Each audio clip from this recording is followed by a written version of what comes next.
Vegan and natural. Oh, you know, I need to turn off my fan. Pause.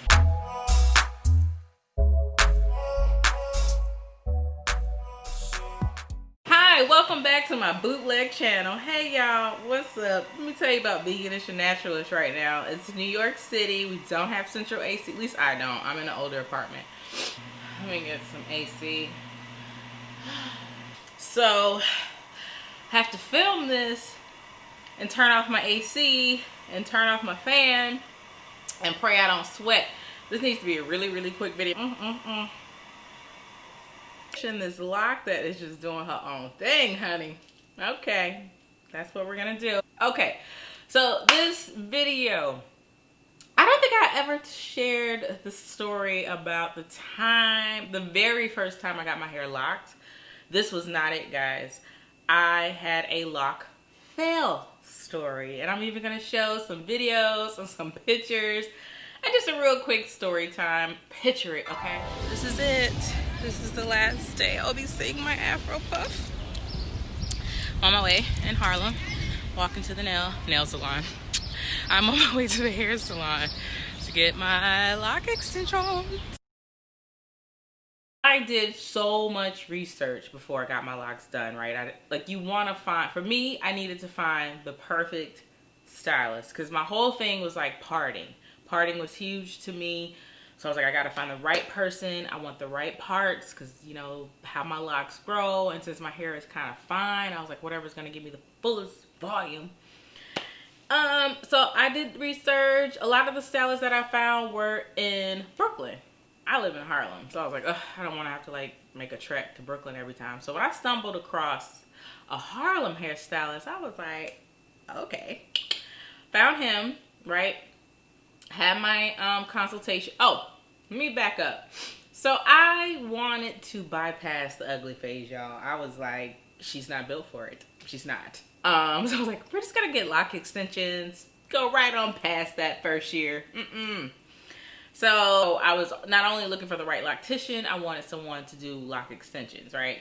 And I wanted my locks to look like CC Devereaux. She's on YouTube. I follow her on the gram. Her locks was like my lock inspiration, my lock crush, one of many. But she was the main picture when I went on consultations. So like, I want to look like her. Like, I was that girl. Like, of course, your hair doesn't look like anybody else's hair, but you know, I'm a newbie into this. I was like, maybe look like this. Make magic happen. Go have my consult. He's an older gentleman. He had been doing locks for a very long time, okay? He was showing me some books from the 80s, child, okay? He did Ronald Isley's, Jimi Hendrix, no, I'm kidding. But he just had like, you know, this whole book from like the 70s and 80s when he was popping, okay? Everybody was going to him for their locks. And he called them cosmic locks or something like that. Like, that's what he was calling lock extensions. Whatever. I was like, that's what I want. Let's make it happen. And I felt good. I felt great in the consultation. So he was like, okay, well, cool. Pay your $250 deposit. Oh, and I only take cash because I only work part-time, you know, and I don't need the government to be knowing what I'm doing. So I guess he was trying to, you know, that should have been red flag number one. He was trying to scam. Anybody that's like, listen, I can't have this on the books, you should watch out. So I gave him $250 in cash for the deposit. I also wanted my hair to be like a reddish color. So he had to like buy the hair to prep. So he told me they were gonna braid my hair and then wrap the lock around it. Kind of the same way you do, yeah, faux locks, right? So I went back. So I had the consult, and then he was like, I was supposed to come and get my hair done. I think like 2 or 3 days later, I went back to get my hair done. And he was like, okay, so we have a slight problem. The hair color that you want, I really couldn't find it in the store, at the beauty supply store. So I may have to order it. And I was like, oh, dang. And I was so adamant about the size that I wanted too. So he was like, oh, if you really want that size, like, I ain't got time to do it. I'm going to have to hire me a braider to braid it, and then I'll handle the rest. And I was just like, huh? I was like, and I'm still new to this. So I was like, okay. So he'd already quoted me a price. I think he had like an hourly rate. So I was about to pay around $1,000 for this. I hope this story makes sense, y'all. So I paid him the $250 deposit. I gave him another $250 because he didn't feel like braiding my hair. He was gonna have his braider come out to do it, and then he was also gonna have to order the hair online, so it was gonna cost more money.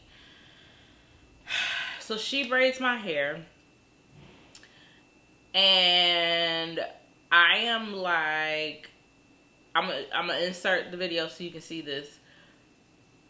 She basically has these fat parts and like these skinny little braids, and my parts are janky. Hair wraps, I won't be leaving the house like this. I even had to pull the filter on to talk to y'all. She on her cell phone the whole time. She dropping the comb half the time, and I'm just like, this is real. I'm really like, okay, I don't know if this is going as planned. I don't know if this is how. So I go home, and this is a weird thing about whenever I've ever gotten, I'm not really tender-headed. For some reason, sometimes it's a delay for my head to hurt. Does that make sense? Anybody else like that? Where when I'm initially getting my hair braided, I don't necessarily feel the pain until hours later. And if it's tight right there, I have no problems being like, yo, that's too tight. You need to loosen up.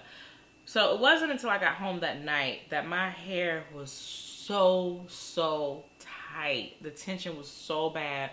And I was like, there's no way I'm going to be able to go back and have them wrap hair around it. Like, it's going to be too much. And then when I saw the parts, I was like, what? I was like, this ain't going to work. Right, so my hair appointment was like a day or two later to come back after he ordered the hair or whatever.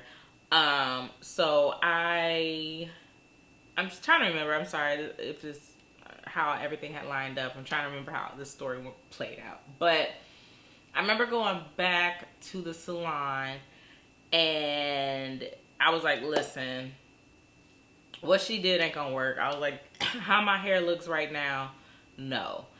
And then you wrapping the hair around. I was like, it's gonna be too much tension. I don't want to be bald headed trying to get locks like this.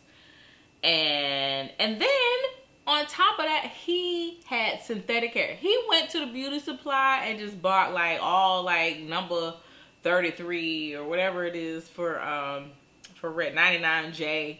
Like, he had just regular synthetic hair that he was about to put in my hair. And I don't know. Like I said, I'm not too familiar with lock extensions, but my understanding was you're supposed to use human hair. And when he showed me the synthetic hair, I was like, I don't know if I want synthetic hair being a part of my lock growth. And I know some people, when I told them I was going to do lock extensions, was like, oh, I could never have someone else's DNA intertwined in my hair and my lock journey. And I was like, I just don't want to be ugly. Like, that was my only dilemma. Like, I ain't get that deep into it.